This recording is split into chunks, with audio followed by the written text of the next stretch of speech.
The homeless man shuffled into Riverdale, Georgia, invisible to most, except to the ones who had everything to lose if they looked too closely. Daniel Carter, now going by the name Elijah Brooks, had been dropped off at the city limits early that crisp autumn morning. His ragged coat barely kept out the chill as he moved cautiously through the cracked sidewalks and faded storefronts of East Riverdale. The weight of invisibility pressed down on him, not just from the worn clothes and wild beard he'd grown, but from the long shadow of suspicion that hung over this part of town. Two uniformed officers stood by a flickering street lamp, their breath visible in the cool air. One of them, Sergeant Rick Donnelly, nodded subtly to Officer Travis Harlan as Elijah passed by, a quiet acknowledgement that trouble might be near. Elijah's eyes flicked over the scene, careful not to linger too long. The neighborhood was a patchwork of faded dreams and whispered fears. A corner store's barred windows reflected the harsh blue of police cruisers, and from a distance, he could hear the muffled sound of a siren cutting through the early morning stillness. Elijah had learned quickly how the police treated the East Side differently. Just a few blocks away in Riverdale Heights, officers exchanged friendly waves with white residents and stopped to chat with kids on their way to school. Here, in East Riverdale, the same officers prowled like predators, eyes sharp for any excuse to make an arrest. Elijah had watched a pair of teenagers, their backpacks slung low, stopped without cause by Officer Harlan, who barked orders and poked roughly through their bags. The teens' faces were tight with fear and frustration, but there was nothing they could do but comply. Elijah slipped his hand into the tattered scarf hiding a tiny microphone, speaking softly as he recorded everything. The hidden camera sewn into his jacket captured the harsh reality of racial profiling, the unspoken rules that kept this community under constant surveillance and control. But it wasn't just about observation. Daniel Carter was here with a purpose bigger than himself. Years of FBI training had prepared him for this mission, but nothing could have readied him for the loneliness of living as Elijah Brooks, a forgotten man. He had lost 20 pounds, sacrificed comfort and identity, all for the chance to gather the evidence that might finally break the cycle of injustice in Riverdale. As he moved past the corner, Elijah's heart skipped when Sergeant Donnelly's sharp gaze caught his own. The officer's eyes narrowed, suspicion flickering for a brief moment before he turned away. Elijah had to keep his cover flawless. Any slip could cost him everything. That night, as the city settled into uneasy quiet, Elijah found shelter beneath the sweeping arch of the Highway 85 overpass. The cold seeped through his threadbare clothes, but the warmth of his mission kept him going. Then came the slow, methodical sound of a police cruiser rolling to a stop nearby. Elijah's breath hitched as headlights swept across the darkness, searching. The weight of being watched pressed down heavier than ever. He forced himself to breathe steady, clutching the hidden recorder tight. This was just the beginning. The real battle for justice was about to unfold. The night air was sharp, carrying a hint of coming frost as Elijah settled deeper into the shadowed nook beneath the highway. He pulled his threadbare coat tighter, the worn fabric barely a barrier against the biting wind. Around him, the city's distant hum faded to silence, broken only by the occasional drip of water from a rusted pipe or the restless scurry of rats in the underbrush. This was his new world now, a world where being unseen was both a blessing and a curse. Elijah's mind wandered briefly to his old life, one that felt like a distant dream.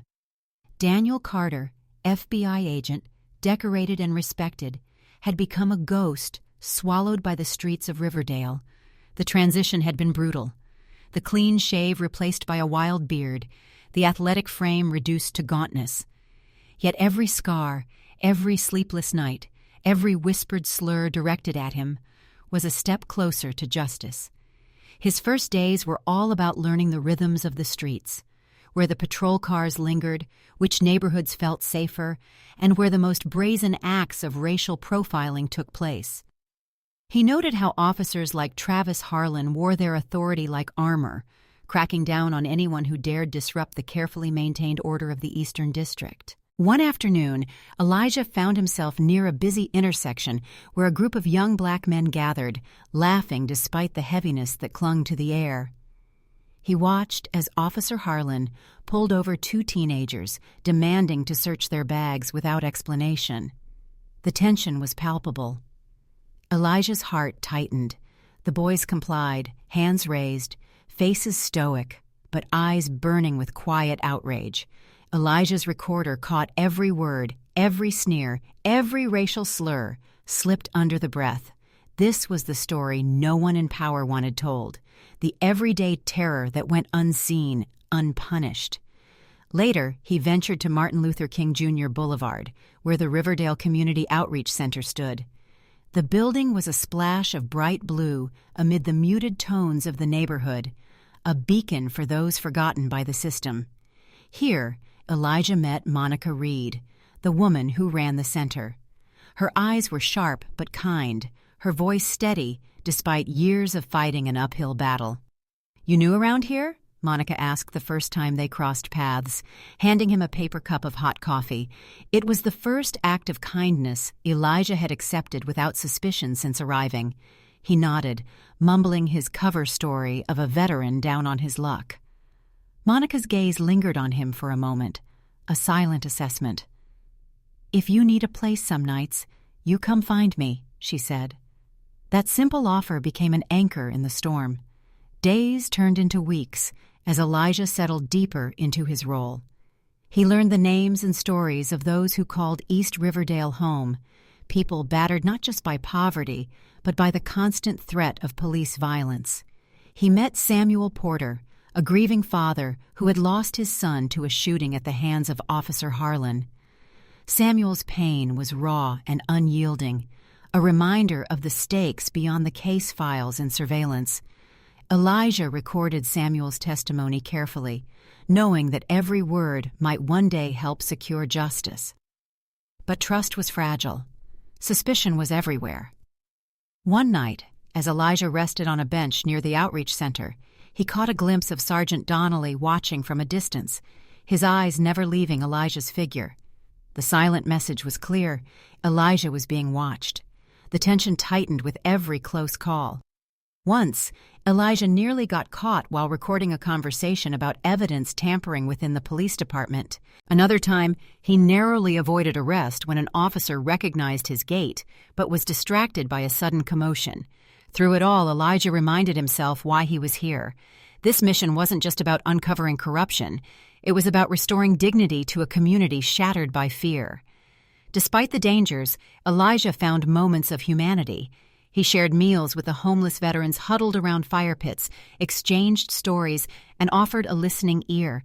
These connections grounded him, fueling the resolve that kept him going when the nights grew long and cold. Yet, beneath the surface, a storm was brewing. Rumors of a planned raid on the Good Shepherd Baptist Church spread quietly through the community. Monica and others organized gatherings to document abuses and prepare for the worst. Elijah knew that the coming days would test everything he had worked for. The line between survival and exposure blurred as his presence became harder to ignore. One evening, as he lay on a threadbare mattress in a cramped shelter, Elijah stared up at the cracked ceiling and whispered a silent vow. He would see this mission through, no matter the cost, because justice, like hope, was worth fighting for, even from the shadows. "You new around here?" Monica Reed asked, handing Elijah a paper cup of steaming coffee. Her eyes were sharp, but there was a softness beneath the surface, a mixture of weariness and hope that seemed to carry the weight of the entire neighborhood. Elijah accepted the cup with a nod, mumbling a quiet thanks.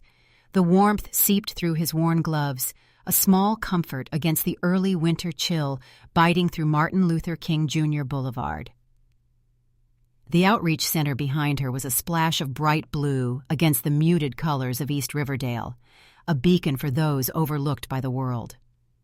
Monica led Elijah inside, where mismatched folding chairs and bulletin boards, plastered with flyers about tenants' rights and upcoming community meetings, filled the small room. The hum of quiet conversation and the occasional clink of coffee mugs created a fragile sense of normalcy amid the chaos outside. She introduced him to Samuel "Sam" Porter, a middle-aged man with eyes heavy with loss. "My boy would have turned 22 this month," Sam said quietly after a few minutes. "James was just driving home from his night shift when Officer Harlan pulled him over. Said the taillight was out, but things escalated fast." His voice broke as he spoke of the 8 shots fired. "They said the body cam malfunctioned. I don't know what to believe anymore." Elijah listened intently, recording every word. Sam's story was heartbreaking, but familiar. It was the pattern he had come to uncover, the abuse of power, the destruction of lives hidden beneath official reports and broken promises.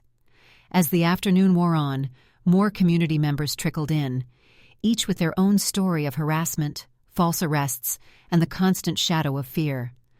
Monica guided Elijah through the room, pointing out faces he might otherwise overlook, those who bore scars both visible and invisible. Yet, despite the hardships, there was resilience. Monica's leadership was evident in the quiet determination of the group. She organized meetings where residents documented encounters with police misconduct, collecting sworn statements, photographs, and timestamps. Every detail was a thread in the tapestry of resistance they were weaving. Across the street, Sergeant Rick Donnelly watched from his patrol car, eyes fixed on the outreach center.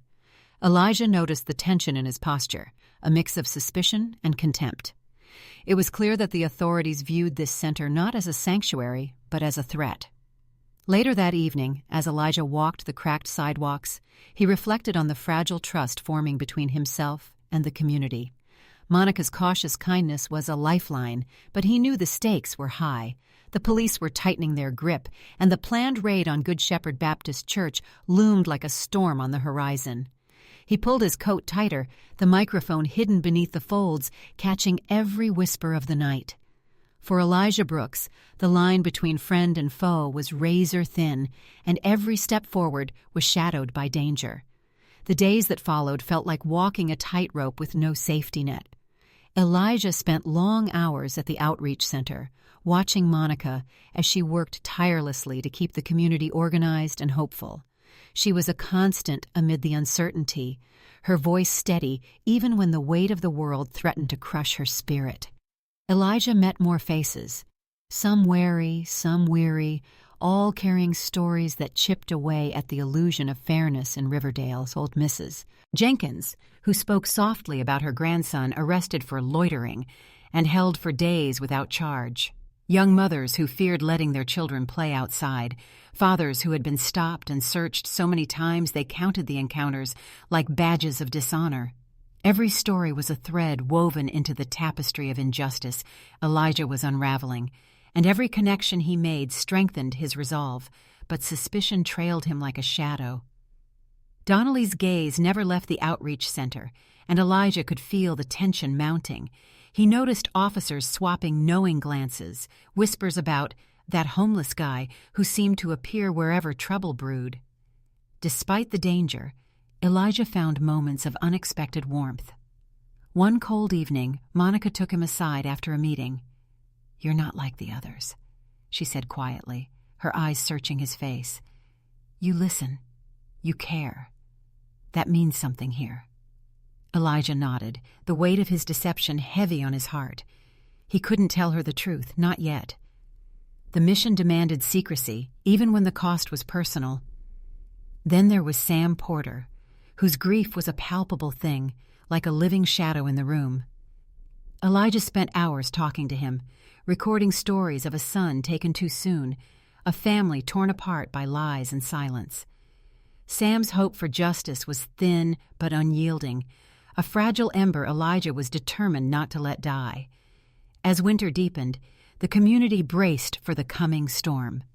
Rumors of the planned raid on Good Shepherd Baptist Church grew louder, spreading fear and resolve in equal measure. Monica coordinated meetings in basements and living rooms, teaching neighbors how to document abuses and protect each other.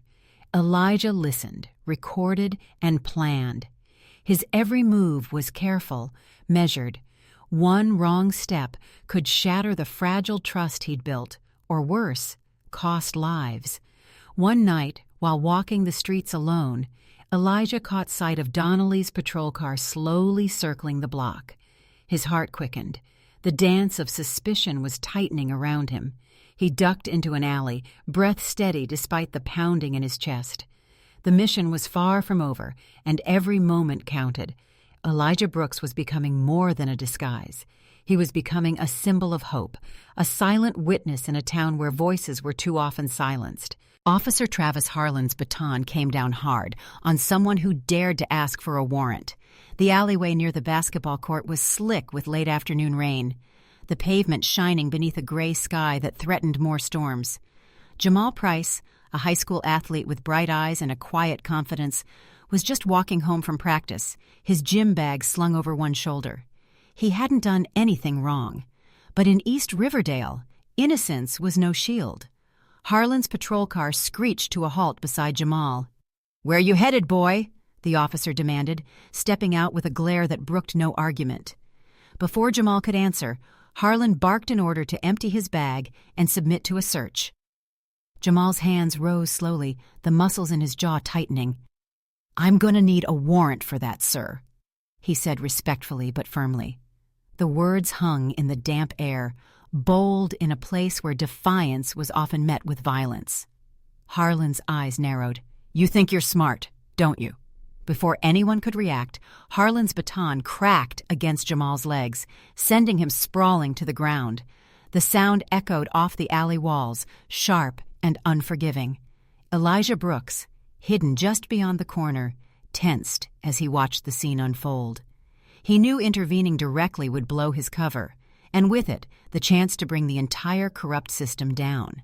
Instead, he acted swiftly but subtly, creating a distraction by knocking over trash cans and howling like a man in the grips of a psychotic break. Two officers turned toward the noise, giving Jamal a moment to scramble to his feet and run. Elijah recorded every moment, the brutal strike, the chaos that followed, and the officers' casual dismissal as they finished their search. Later, he watched as Jamal's parents arrived at the police station to file a complaint, only to see the desk sergeant shred the paperwork behind their backs. That night, Elijah transmitted the footage to his handler, the images heavy with the weight of injustice. But the danger was growing.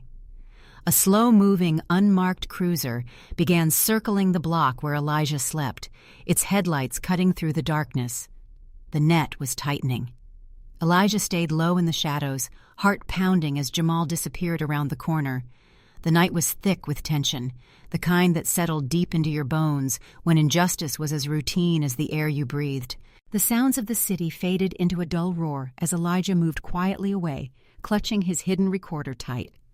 Later, at the police station, Elijah maintained his guise as a broken veteran, sitting on a cold metal bench as he observed the cold efficiency with which the system swallowed Jamal's parents. They came hoping for justice, but all they found was bureaucratic indifference. The desk sergeant's polite smile vanished once their backs were turned. The complaint forms shredded without a second thought. Elijah's blood ran cold at the casual cruelty, but he reminded himself that this was why he was here. To gather these moments, these fragments of truth, and turn them into something that could no longer be ignored. The following days blurred into a mix of surveillance and quiet conversations. Elijah documented 12 similar cases of planted evidence and fabricated charges. Each story was a brick in the wall of systemic racism he was determined to dismantle. He learned the coded language police used, terms like sunshine, meaning fabricated reasons to stop black drivers, gardening duty for planting evidence, and midnight training as a euphemism for off-the-record beatings. The chilling efficiency of the system was both horrifying and maddening. Despite the growing danger, Elijah found solace in the community connections he was building. Monica's Outreach Center became a hub of whispered stories and shared pain. Lamar Johnson, another grieving father, shared his own story of loss and loss of hope, and Elijah recorded it all, knowing that every voice counted. Yet suspicion grew on the streets. Sergeant Donnelly's patrol car appeared more frequently near Elijah's makeshift camps. Officers exchanged glances when Elijah passed, murmurs of "that homeless guy" growing louder. One evening, Elijah was cornered behind a convenience store by Harlan and Donnelly. Their eyes were cold, their intentions clear.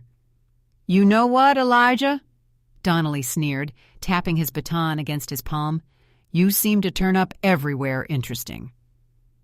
Elijah fought the urge to panic, mumbling about needing medication, rocking back and forth like the broken man he pretended to be. But inside, his mind raced. He knew this confrontation could be deadly. The beating was calculated, painful, but careful not to leave visible marks. Donnelly whispered threats designed to break Elijah's spirit without leaving evidence. "Consider this professional courtesy," he hissed. Bloodied and battered, Elijah activated his emergency transmitter, sending a coded message to his handler. Cover compromised. Critical threat imminent. The days ahead would test every ounce of his resolve. "If anything happens in this county," Sergeant Rick Donnelly said with a low, threatening voice, "that homeless guy's always nearby. That's one hell of a coincidence." The fluorescent lights flickered dimly over the holding cells of the East Riverdale police station, casting long shadows against the cracked walls. The stale scent of damp concrete and bleach hung heavy in the air. Elijah Brooks, still clinging to his disguise, sat huddled on a narrow metal bench, rocking gently back and forth as he muttered under his breath about government conspiracies. It was a performance honed through months of training, designed to make him appear broken enough to be ignored, but still alert enough to catch every whispered secret. Nearby, Kevin Morris, a young black man with swollen eyes and bruised temples, sat quietly, nursing injuries he insisted he hadn't caused. Elijah's hidden camera captured the raw, aching truth behind those injuries, a truth the officers in the room were determined to erase. Through the thin walls, Elijah overheard Sergeant Donnelly speaking with Chief Gerald Whitaker about the upcoming raid on Good Shepherd Baptist Church, a place Monica Reed and her community relied on. The raid was planned for Friday night, timed to silence the organizing efforts that threatened the corrupt order. Released from custody without charges, after faking a seizure to photograph Kevin's wounds, Elijah returned to the streets with a grim determination. He began passing coded warnings to trusted community members, muttering phrases like, "Shepherds aren't safe when wolves come Friday night wearing badges instead of fur." As the days pressed on, Elijah observed Officer Travis Harlan transporting seized drugs to a secluded storage unit on the outskirts of town. The scale of corruption was staggering. Evidence was stolen and recycled, fueling both drug operations and the department's coffers. One evening, as Elijah shuffled near a dimly lit alley behind a convenience store, Harlan and Donnelly cornered him. The air was thick with menace. "You seem to turn up everywhere interesting, Elijah," Donnelly said, tapping his baton against his palm with a chilling casualness. Elijah's body trembled as he mumbled about needing medication, rocking back and forth to maintain his cover. But inside, his mind raced through escape plans and emergency protocols. The beating was brutal but calculated, careful to avoid visible marks. Donnelly's whispered threats were cold and professional. "Consider this professional courtesy," he said, as Elijah gasped for breath. Bloodied and battered, Elijah activated his emergency transmitter, sending a coded message. Cover compromised. Critical threat imminent. Despite the pain, Elijah refused to back down. The mission was too important, the stakes too high. Elijah lay low for the next few days, nursing bruises that throbbed with every heartbeat. But the pain was a small price for the knowledge he'd gained. Every moment spent in the shadows brought him closer to unraveling the tangled web of corruption choking East Riverdale. He learned of secret code words that police officers used to mask their illegal activities. Sunshine meant fabricating reasons to stop black drivers. Gardening duty was planting evidence. And midnight training referred to taking suspects to remote locations for beatings that left no official records. Elijah's recordings and encrypted transmissions provided his FBI handler with a damning mosaic of systemic abuse beyond simple racism. It was organized crime entwined with the local government. Despite growing dangers, the community's resilience shone. Monica Reed's Outreach Center became a sanctuary of hope, a place where stories were shared and strategies planned. Elijah often found himself there, blending into the background while gathering intelligence. One evening, Monica confided in him about the increasing police pressure. Officers were watching her every move, and the planned raid on Good Shepherd Baptist Church was imminent. The stakes were higher than ever. Elijah's cover was fragile. Sergeant Donnelly's suspicion grew daily, and Officer Harlan's violent tendencies made every encounter potentially deadly. Yet Elijah pushed forward, knowing that the information he gathered could protect countless lives and bring justice to those silenced for too long. The night before the raid, Elijah sent a final encrypted message to his handler, outlining the operation's timing and expected tactics. His mind raced with plans to warn Monica and the community without blowing his cover. Every shadow in East Riverdale seemed to close in tighter, but Elijah's resolve burned brighter. He was ready for what was to come. "If she resists even a little," Officer Travis Harlan whispered to the others, "make sure she doesn't make it to booking." The night was thick with tension outside Good Shepherd Baptist Church. The normally quiet neighborhood pulsed with fear and defiance as dozens gathered to protect their community from the looming threat.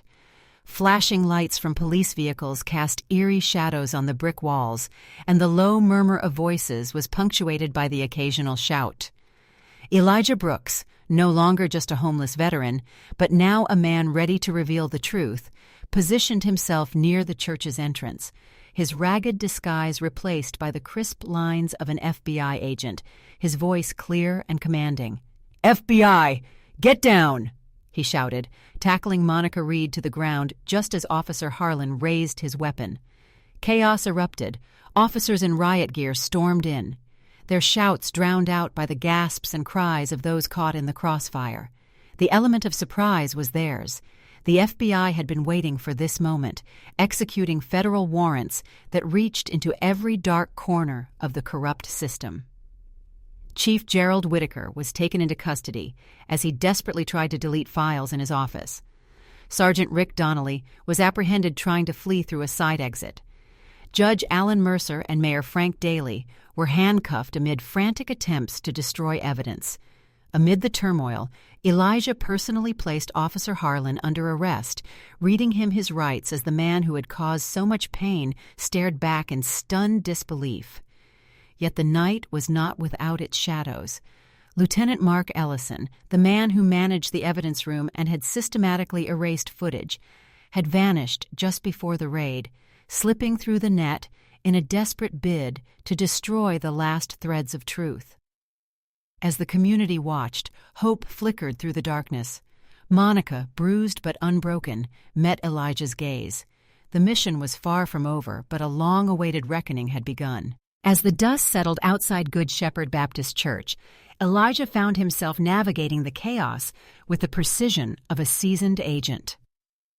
The raid was a success in many ways. Key figures of corruption cuffed, critical evidence secured. But the cost was etched in every face he saw that night. Monica Reed stood beside him, her once bright eyes clouded with fatigue, yet burning with an unyielding fire. The community she had nurtured was battered but alive, and Elijah felt the weight of responsibility settle heavier on his shoulders. In the hours that followed, the interrogation rooms echoed with accusations and denials, truths and lies tangled together in a desperate dance. Elijah endured hours of psychological warfare at the hands of Officer Harlan, who refused to break despite mounting evidence. Harlan's tactics were cruel but calculated. He avoided physical blows, but employed stress positions, threats against Monica and other community leaders, and dark reminders of those who had disappeared in custody. Elijah absorbed it all, careful to maintain his fractured persona while gathering crucial intelligence. Outside, the community grappled with the aftermath. Rumors swirled, some hopeful, others steeped in fear. Yet, amidst it all, A seed of change was planted. Elijah's breakthrough came when Officer Rachel Hayes, an officer torn between duty and conscience, provided the key to locating Lieutenant Ellison. Her hesitant cooperation opened a door that no amount of intimidation could close. The evidence warehouse on County Line Road was raided at dawn, revealing files and footage meticulously kept hidden, the trophy collection of corruption. The shock waves of these discoveries rippled through Riverdale, shaking the foundations of power. Grand jury proceedings began swiftly, held in the federal courthouse in Atlanta to ensure impartiality. Elijah's testimony, backed by photographs, recordings, and financial records, painted an undeniable portrait of systemic abuse and greed. Monica, Samuel Porter, Chris Langford, and others stood alongside him, their voices lending weight to the pursuit of justice. Officer Hayes's insider perspective added a new layer of credibility that prosecutors had long awaited. Indictments rolled out, 23 individuals charged, including all command staff, the corrupt judge, the mayor, and members of criminal networks intertwined with the police. Riverdale breathed a tentative sigh of relief, but Elijah knew healing would be a long journey. In a quiet moment after the trials, Monica confronted Elijah about his deception. "For months I trusted you," she said, eyes steady despite the hurt. "All that time, you were someone else entirely." Elijah's answer was honest, measured. "My commitment was real," he said softly, "and so was my respect for everything you've built." Their conversation was a step toward healing, a fragile bridge between truth and trust. Months later, at the dedication of the new Riverdale Community Justice Center, Elijah stood at the podium beside Monica. Faces from all corners of the community, former defendants turned leaders, reformed officers, federal officials, filled the hall. Jamal Price, recovered and thriving, approached afterward, asking if real change could happen in other cities. Elijah looked to Monica, then out at the crowd. "Yes," he said with conviction, "as long as there are people willing to stand for truth, even when it's dangerous." For months after the trials, the scars left by corruption and injustice lingered like a stubborn shadow over Riverdale. But slowly, hope began to bloom in the cracks. The Riverdale Community Justice Center, a symbol of resilience and renewal, stood at the heart of this transformation. Elijah Carter, once known only as Elijah Brooks, the homeless veteran who walked the streets unseen, had become a beacon of change.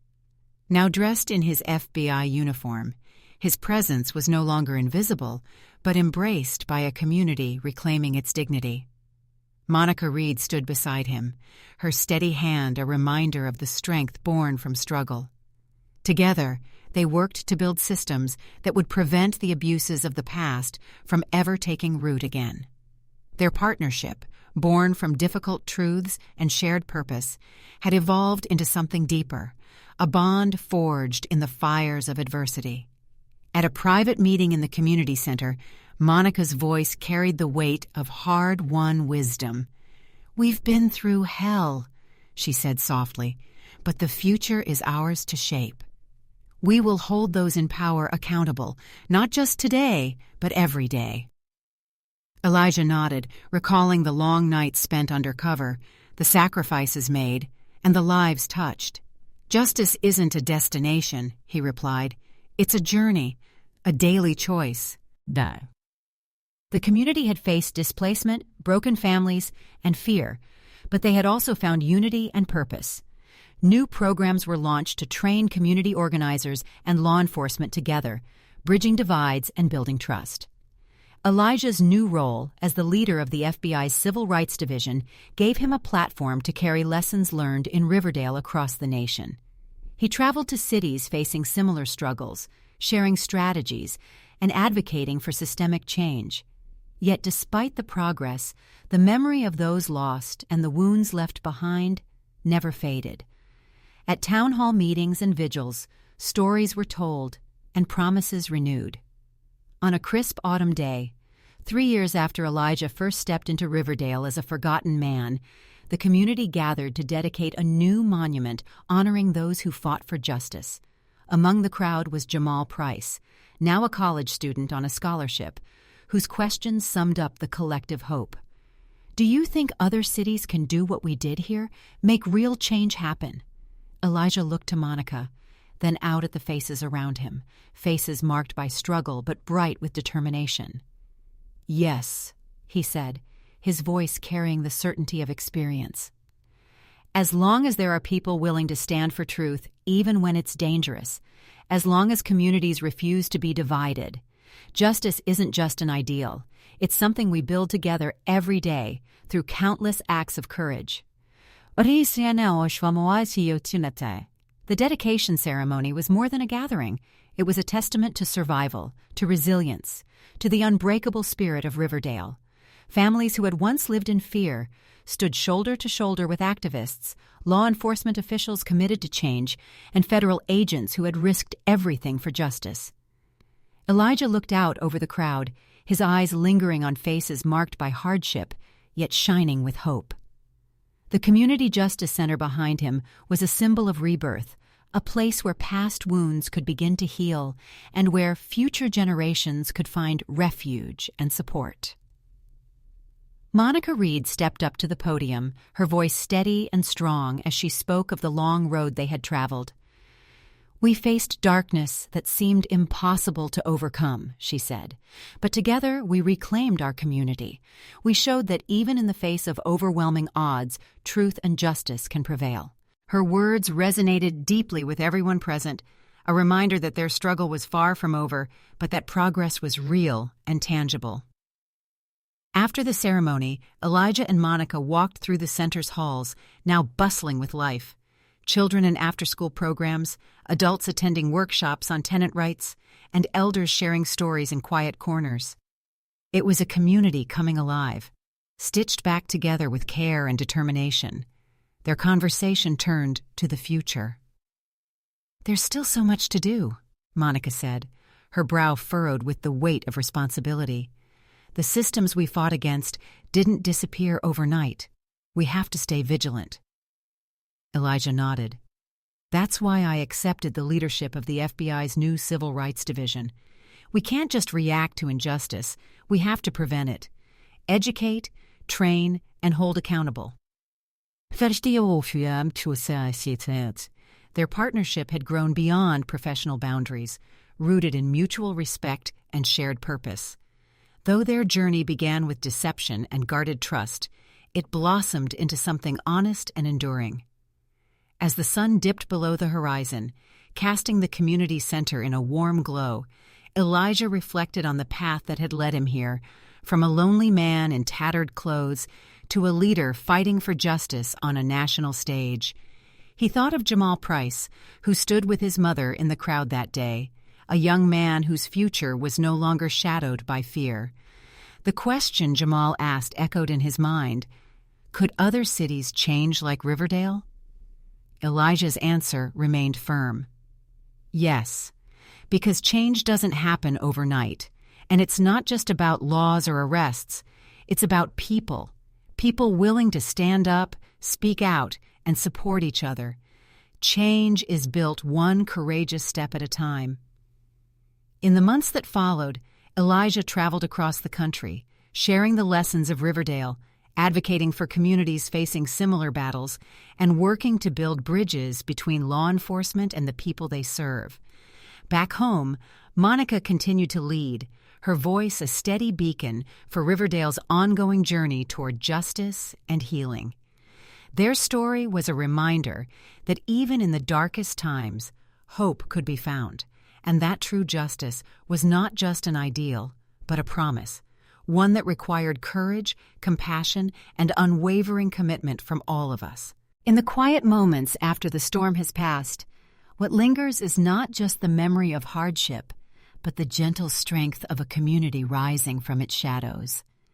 This story of resilience and justice reminds us that sometimes the most profound courage comes from those we least expect, the unseen faces walking the streets, the quiet voices in the Black community who carry the weight of history, yet hold the promise of a better tomorrow. At its heart, this tale teaches us the value of dignity and steadfastness. To stand firm and protect the truth with calm resolve is not only to seek justice, but to build bridges from broken places.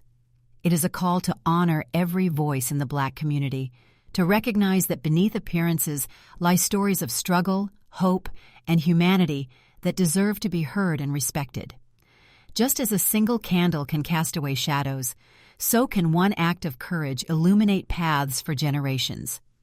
Remember, the strength of a community is not measured by the loudness of its protests, but by the quiet determination to rise each day and claim the dignity that is rightfully theirs.